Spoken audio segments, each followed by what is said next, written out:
अयोध्या में रामलला के प्राण प्रतिष्ठा कार्यक्रम संपन्न हो गया। प्रधानमंत्री नरेंद्र मोदी ने वैदिक पूजा पाठ के बीच प्राण प्रतिष्ठा में मुख्य यजमान की भूमिका निभाई। इस दौरान प्रधानमंत्री मोदी के साथ राष्ट्रीय स्वयंसेवक संघ के प्रमुख मोहन भागवत भी शामिल रहे। इस मौके पर उत्तर प्रदेश की राज्यपाल आनंदीबेन पटेल और मुख्यमंत्री योगी आदित्यनाथ भी मौजूद रहे। प्राण प्रतिष्ठा के लिए 84 सेकंड का समय निर्धारित किया गया था। साथ ही बता दें कि प्रधानमंत्री नरेंद्र मोदी के स्वागत के लिए सीएम योगी आदित्यनाथ महर्षि वाल्मीकि अंतर्राष्ट्रीय एयरपोर्ट पहुंचे, जहां सीएम योगी ने प्रधानमंत्री को गुलदस्ता देकर स्वागत किया। समारोह के लिए 7,000 से अधिक लोगों को शामिल किया गया था। इसमें राज्य के अतिथियों की सूची में प्रमुख राजनीतिक नेता, बड़े उद्योगपति, फिल्म अभिनेता, खिलाड़ी, नौकरशाह और राजनयिक शामिल थे। प्राण प्रतिष्ठा समारोह में भाग ले रहे लोगों में राम जन्मभूमि में मंदिर के लिए आंदोलन करने वाले लोग भी शामिल थे। वहीं बॉलीवुड सुपरस्टार अमिताभ बच्चन, दिग्गज उद्योगपति मुकेश अंबानी और गौतम अडानी और मशहूर खिलाड़ी सचिन तेंदुलकर अतिथियों के रूप में शामिल हुए। पूजा के दौरान प्रधानमंत्री मोदी ने दंडवत होकर भगवान का आशीर्वाद लिया। कृतज्ञता पूर्वक नमन करता हूं। मैं आज प्रभु श्री राम से क्षमा याचना भी करता हूं। हमारे पुरुषार्थ, हमारे त्याग, तपस्या में कुछ तो कमी रह गई होगी कि हम इतनी सदियों तक ये कार्य कर नहीं पाए। आज वो कमी पूरी हुई है।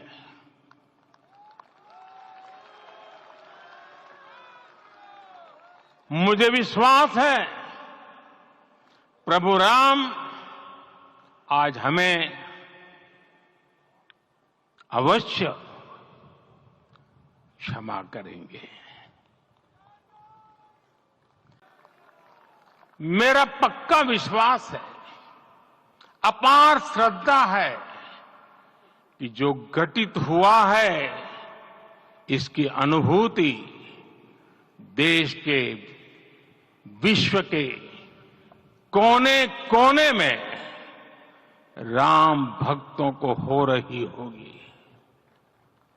ये क्षण अलौकिक है, ये पल पवित्रतम है।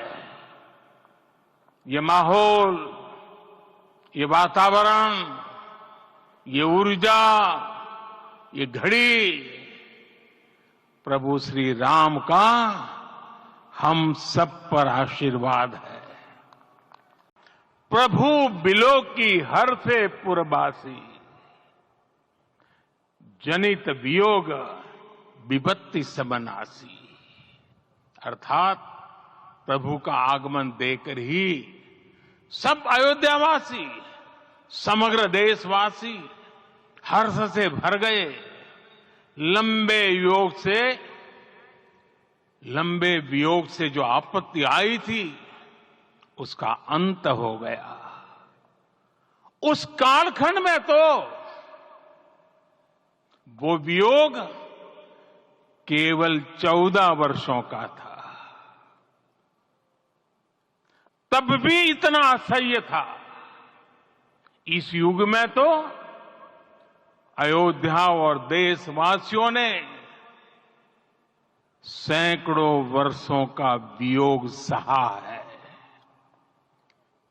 हमारी कई कई पीढ़ियों ने वियोग सहा है। अयोध्या में प्राण प्रतिष्ठा कार्यक्रम को लेकर देश भर में भी खुशी मनाई गई। इसी कड़ी में पंचकुला में कार्यक्रम का आयोजन किया गया। इस दौरान सीएम मनोहर लाल ने कार्यक्रम में शिरकत करते हुए भगवान रामलला को लेकर राम भजन गाया और प्रदेश की जनता को दीपावली की तरह उत्सव मनाने को कहा। बता दें कि इस कार्यक्रम में हरियाणा कैबिनेट के कई नेता मौजूद रहे। बच्चे में सब में बसते हैं, राम जी के बिना कुछ नहीं है। एक दो पंक्तियां सुना करके मैं अपनी बात समाप्त करूंगा। किरण जी आए क्या? किरण खेर जी आने वाले हैं, उनका जल्दी समाप्त करो वरना वो आएंगे नहीं। मैं भी उनको बुलाने के लिए जल्दी समाप्त कर रहा हूं। कैलाश खेर जी है, किरण खेर जी नहीं, कैलाश खेर जी। वो कैसे कैब मिल गया, कैसे कैब मिल गया। मुझे वो किरण खेर जी इसलिए याद आ जाती है, हमारी चंडीगढ़ की मेंबर पार्लियामेंट है। एक उनके वो अनुपम खेर जी कभी कभी याद आ जाते हैं, तो खेर खेर बराबर हो जाते हैं। लेकिन फिर भी कैलाश खेर जी, उनकी तो महिमा ही अलग है। वो अपने वाणी के माध्यम से, अपने सुर संगीत से देखो भाव विभोर करेंगे। लेकिन एक दो पंक्तियां मैं बोलता हूं और मेरे साथ बोलने वाले कुछ लोग जरूर मिल जाएंगे।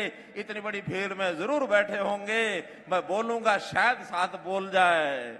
मैं बोल रहा हूं, चंदन है इस देश की माटी, तपोभूमि हर ग्राम है। चंदन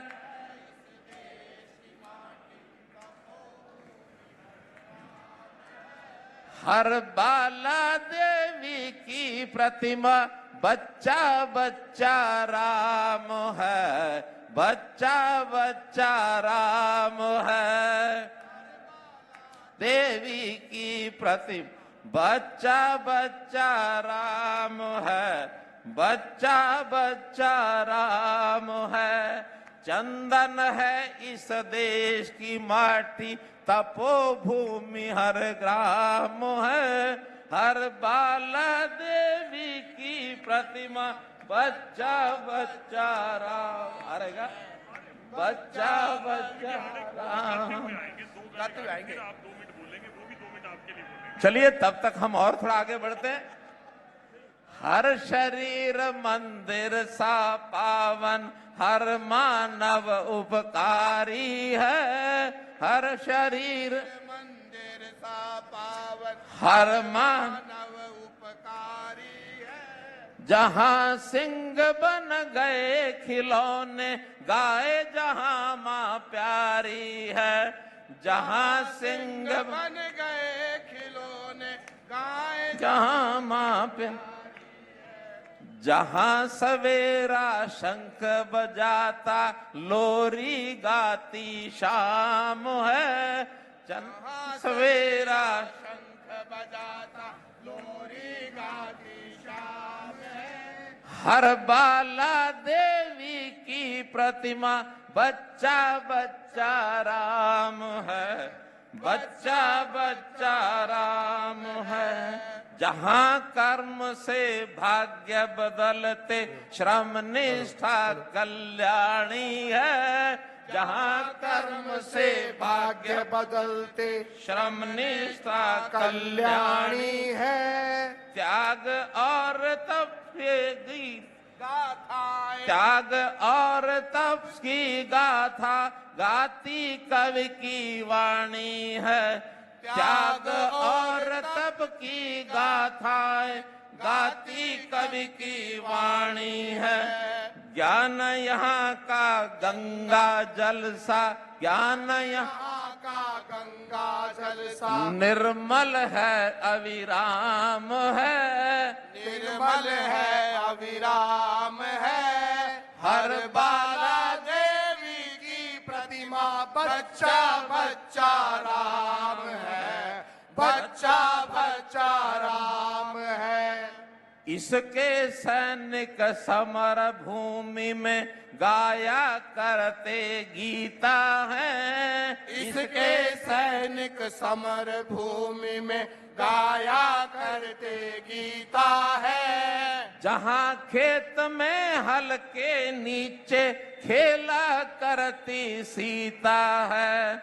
जहां खेत में हल के नीचे खेला करती सीता है। जीवन का आदर्श यहाँ पर परमेश्वर का धाम है। जीवन का आदर्श यहाँ पर परमेश्वर का धाम है। हर बाला देवी की प्रतिमा, बच्चा बच्चा राम है, बच्चा बच्चा राम है। चंदन है इस देश की माटी, तपोभूमि ग्राम है। हर बाला देवी की प्रतिमा बच्चा बच्चा राम है, बच्चा बच्चा राम है। बोलो सियावर रामचंद्र महाराज के, सियावर रामचंद्र महाराज के। बहुत बहुत धन्यवाद। अयोध्या में श्री राम मंदिर में प्राण प्रतिष्ठा के उपलक्ष्य में हरियाणा के सीएम मनोहर लाल ने करनाल में पूजा अर्चना की। इस दौरान सीएम मनोहर लाल ने करनाल के कर्मक्षेत्रम मंदिर पहुंचे, जहां उन्होंने मंदिर में पूजा अर्चना से पहले कलश रखा। मुख्यमंत्री मनोहर लाल ने राम सेतु से लाए हुए पत्थर को भी देखा। उन्होंने मीडिया से मुखातिब होते हुए कहा कि वो प्राण प्रतिष्ठा को लेकर बहुत खुश है और सभी को इस दिन को दिवाली के तौर पर मनाने का आग्रह किया।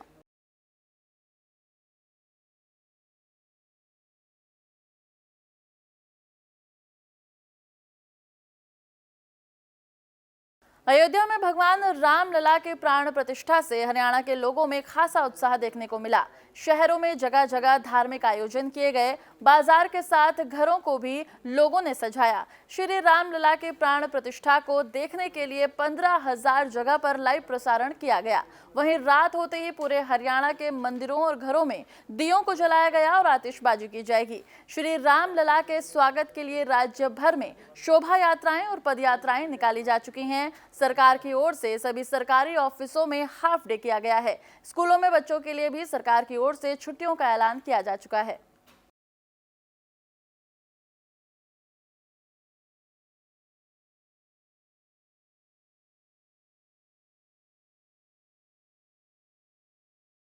हरियाणा के पानीपत जिले में रामलला के प्राण प्रतिष्ठा की खुशी में भव्य शोभा यात्रा निकाली गई, जिसमें शामिल होने के लिए हरियाणा के सीएम मनोहर लाल ने शिरकत की। इस दौरान सीएम मनोहर लाल ने भगवान श्री राम को मर्यादा पुरुषोत्तम बताया और कहा कि देश में राम राज्य आ गया है। शोभा यात्रा के समापन पर सीएम मनोहर लाल ने गुरुद्वारा पहली पातशाही के बाहर राम भक्तों को संबोधित भी किया। साथ ही लंगर प्रसाद भी ग्रहण किया गया। शोभा यात्रा में सीएम मनोहर लाल ने पानीपत के गोहाना चौराहे का नाम भी श्री राम चौक और रेलवे रोड चौराहे का नाम महर्षि वाल्मीकि चौक रखने का ऐलान किया।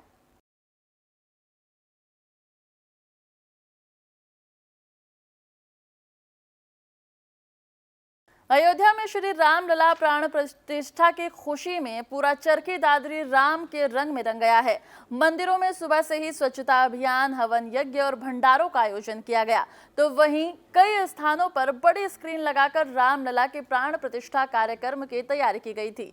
जोश और उत्साह से पुरुष और महिलाएं बाजारों में भी श्री राम के झंडों के साथ प्रभात फेरी निकाली गई। चरखी दादरी के ग्रामीण और शहरी क्षेत्रों में रामलला प्राण प्रतिष्ठा की खुशी में राम भक्तों में अपार खुशी और उत्साह देखने को मिला। चारों राम भक्त अपने ढंग से खुशी का इजहार करते नजर आए, तो वहीं पर भक्तों ने डीजे पर शिरकत तो की, तो कहीं पर शोभा यात्रा निकालकर खुशी मनाई गई। दादरी शहर ही नहीं, गांव में भी मंदिरों में सुबह से स्वच्छता अभियान, हवन यज्ञ और भंडारे का आयोजन किया गया था। मंदिरों में सुबह हवन के साथ भंडारा आयोजित किया गया था।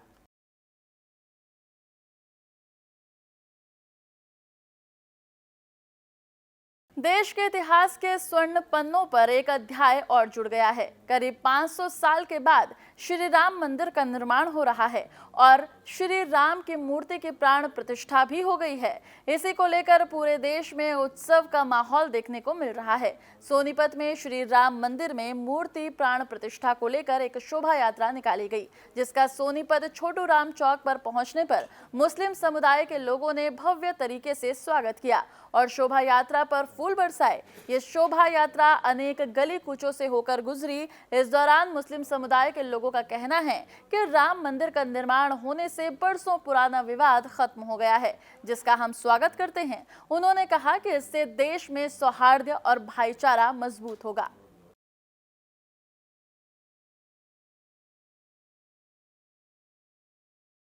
हरियाणा कर्मचारी चयन आयोग यानी कि HSSC की तरफ से लगातार ग्रुप सी के विभिन्न ग्रुपों की परीक्षा आयोजित की जा रही है। आने वाली 28 जनवरी को भी 3 ग्रुपों की परीक्षा का आयोजन किया जाएगा।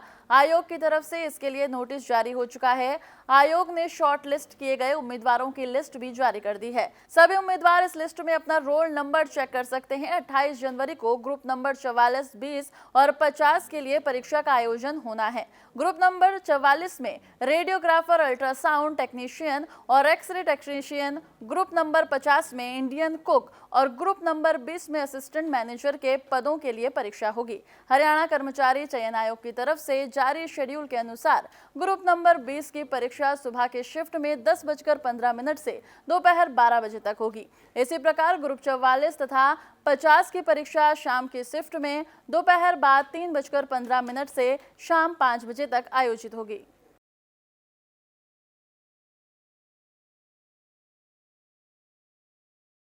हरियाणा में अब डिप्टी फॉरेस्ट रेंजरों को आसानी से प्रमोशन मिल सकेगा। फॉरेस्ट ऑफिसर के 50% पद प्रमोशन से भरे जाएंगे, जबकि 50% पद सीधी भर्ती से भरे जाएंगे। वर्तमान में राज्य में वन रेंजरों के 126 पद हैं, जिसमें से कि 67% हरियाणा कर्मचारी चयन आयोग के माध्यम से सीधी भर्ती द्वारा भरे जाते हैं और 33% डिप्टी रेंजरों से पदोन्नति द्वारा नियुक्त किए जाते हैं। पर्यावरण, वन एवं वन्य जीव विभाग के अतिरिक्त मुख्य सचिव विनीत गर्ग ने इस संबंध में आदेश जारी किए हैं। डिप्टी रेंजर्स को पदोन्नति के लाभ देने के लिए वन विभाग के तृतीय श्रेणी पदों के भर्ती एवं सेवा नियमों में बदलाव किया गया है। इसी तरह भारतीय वन सेवा के अधिकारी ही मुख्य वन्यजीव वार्डन बन सकेंगे। मुख्य वन्यजीव प्रतिपालक का पद राज्य नियमों से हटा दिया गया है। भारत सरकार द्वारा इस पद को पीसीसीएफ स्तर पर भारतीय वन सेवा में शामिल किया गया है।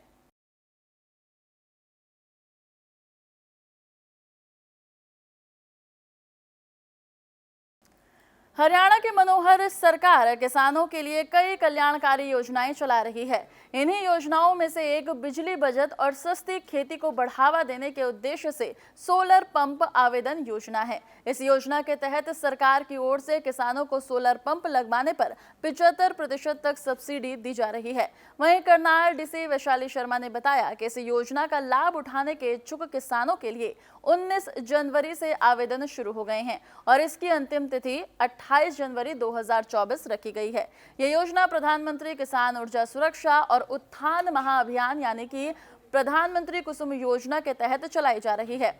इस योजना के तहत किसानों को सोलर पंप लगवाने पर सब्सिडी दी जा रही है। करनाल एडीसी ने योजना के बारे में विस्तार से जानकारी देते हुए कहा कि सोलर पंप लगवाने के लिए किसान कृषि विभाग के सरल पोर्टल पर आवेदन कर सकते हैं। ये पोर्टल राज्य सरकार की ओर से किसानों को पीएम कुसुम योजना के तहत सिंचाई कार्य में फायदा पहुंचाने के उद्देश्य से चलाया गया है।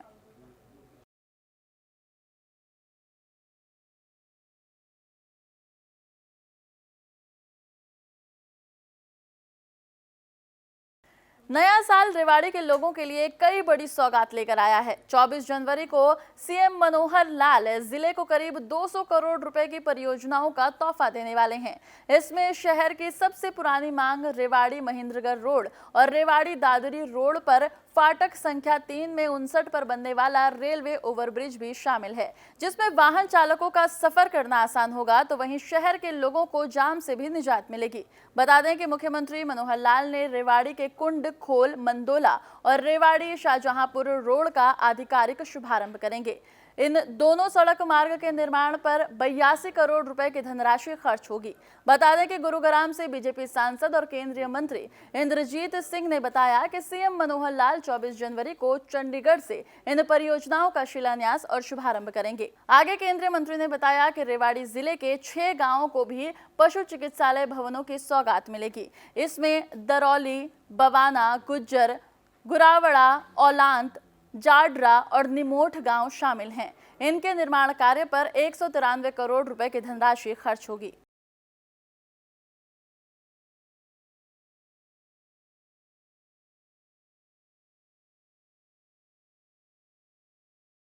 खेल मैदान का जिक्र करें तो हरियाणा के खिलाड़ियों के शानदार प्रदर्शन का सिलसिला लगातार जारी है। नेशनल और इंटरनेशनल लेवल पर यहाँ के पुरुष और महिला खिलाड़ी अपनी विशेष काबिलियत की बदौलत देश दुनिया में अमिट छाप छोड़ रहे हैं।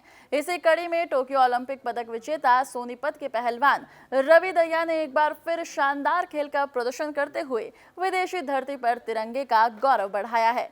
टोक्यो ओलंपिक में रजत पदक जीतने वाले रवि दहिया ने grand prix de France Henri Deglane 2024 कुश्ती प्रतियोगिता में कांस्य पदक जीतकर हरियाणा और हिंदुस्तान का नाम रोशन किया है।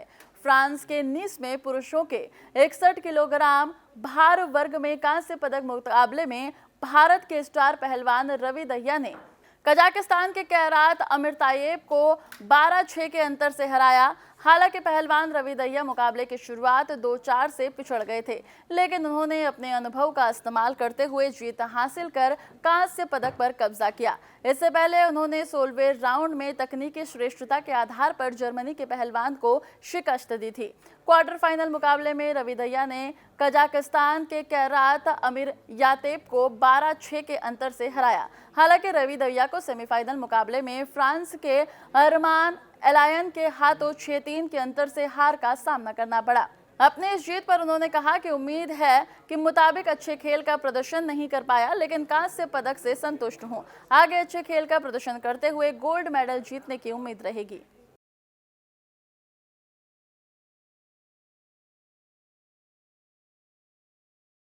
हरियाणा में हाड़ कपाने वाली ठंड का दौर जारी है। सुबह के 24 घंटे के दौरान अधिकतम तापमान में सामान्य से 7.3 डिग्री गिरावट दर्ज की गई। इस कारण से प्रदेश में अत्यधिक ठंडे दिन की स्थिति रही। तो वहीं भारतीय मौसम विभाग ने ठंड को लेकर रेड अलर्ट जारी किया है। प्रदेश के 11 जिले अंबाला, कुरुक्षेत्र, कैथल, महेंद्रगढ़, रेवाड़ी, झज्जर, गुरुग्राम, मेवात, पलवल, फरीदाबाद शामिल हैं। मौसम विशेषज्ञों का कहना है कि सुबह में ठंड की चरम स्थिति के पीछे मुख्य कारण कमजोर पश्चिमी विक्षोभ का सक्रिय होना है। साथ ही उत्तर पश्चिमी हवाओं के कारण शीतलहर चल रही है। इन हवाओं के साथ ही बीच बीच में दक्षिण पूर्वी व दक्षिण पश्चिमी नमी वाली हवाओं के चलने से मौसम में लगातार बदलाव हो रहा है। इस दौरान पंचकुला में अधिकतम तापमान 9.6 डिग्री सेल्सियस रहा, जो प्रदेश में सबसे कम रहा। इसके अलावा कुरुक्षेत्र में 9.7, अंबाला में 10.3, हिसार में 11.0, करनाल में 10.2 डिग्री सेल्सियस रहा। वहीं महेंद्रगढ़ में न्यूनतम तापमान 2.2 डिग्री सेल्सियस दर्ज किया गया, जो प्रदेश में सबसे कम रहा। इसके अलावा हिसार में 2.8, नूह में 3.1, फरीदाबाद में 3.5 और फतेहाबाद व गुरुग्राम में 4.6 डिग्री रहा।